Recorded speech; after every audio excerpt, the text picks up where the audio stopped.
Au nom du Père, du Fils et du Saint-Esprit, je suis en train de faire un document spécialement pour vous lire un article que je viens de découvrir dans le réseau WhatsApp.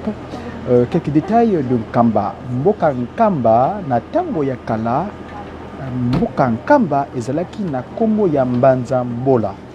Na tango wana tata Simon Kimbangu abotami nanu te.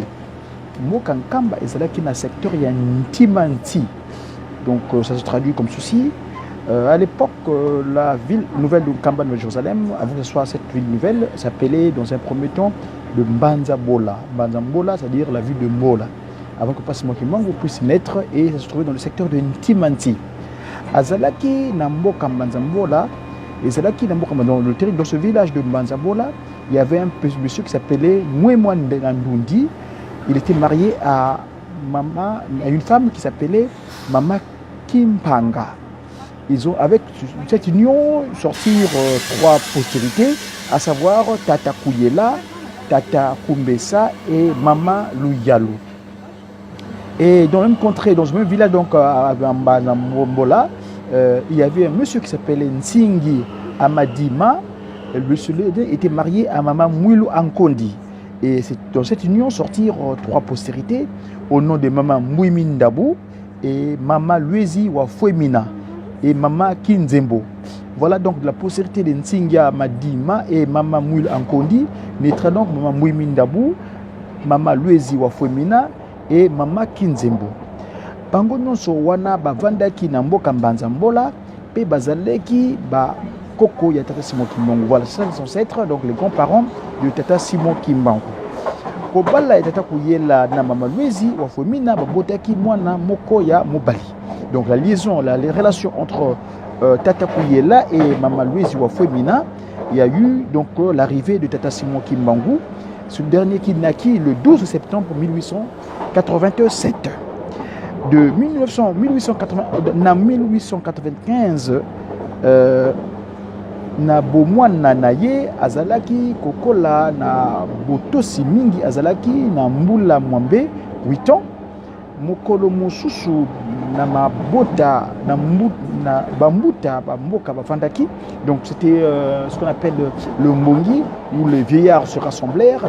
Et ben papa Simon Kimbangu, très obéissant, donc il était et celui qui ravitaillait tout le mbongi, donc là où étaient réunis les anciens en alimentation.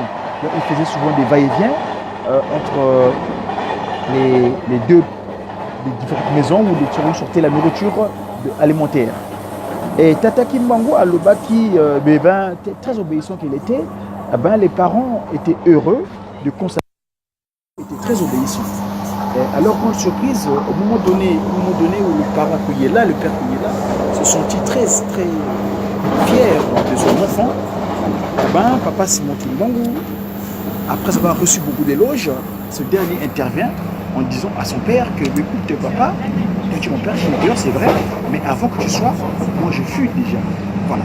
Donc voilà un peu un petit résumé très vite. Je suis en cours de route dans mon transport en commun pour vous relater certains faits historiques. Et si je l'occasion me le permet, arriver à mon domicile, je peux vous détailler cela. Et tout ceci, Mboka Oyo et Koyamba Mabota Namboka, parce que dans ce territoire, on recevra plein de nations, plein de peuples qui viendront de partout.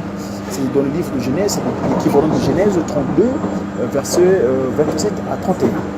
Tata Simon Kimbangu a Bandaki, il commence le ministère en 1921, le 17 mars 1921, donc le 17 mars 1921, le Seigneur Jésus-Christ l'a paru, il donne l'information. Kobimate ne sort pas, à Moussala, à 12h. On ne sort pas à partir de midi, on va se rencontrer toi et moi. Donc c'était le 18 mars 1921, Wana Tangowana, Tata Simon Kimbangu, à Kendaki, dans Mboka Lukengo, Benga Tata Thomas Toufouama. Donc un témoin, je suis arrivé à la transparence plutôt, excusez-moi, et je continuerai la suite. Merci.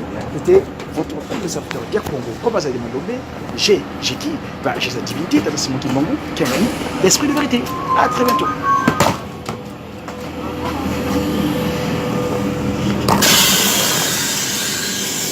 Voilà, c'était un petit moment historique que je voulais vous relater, et donc je vous pose tout de suite.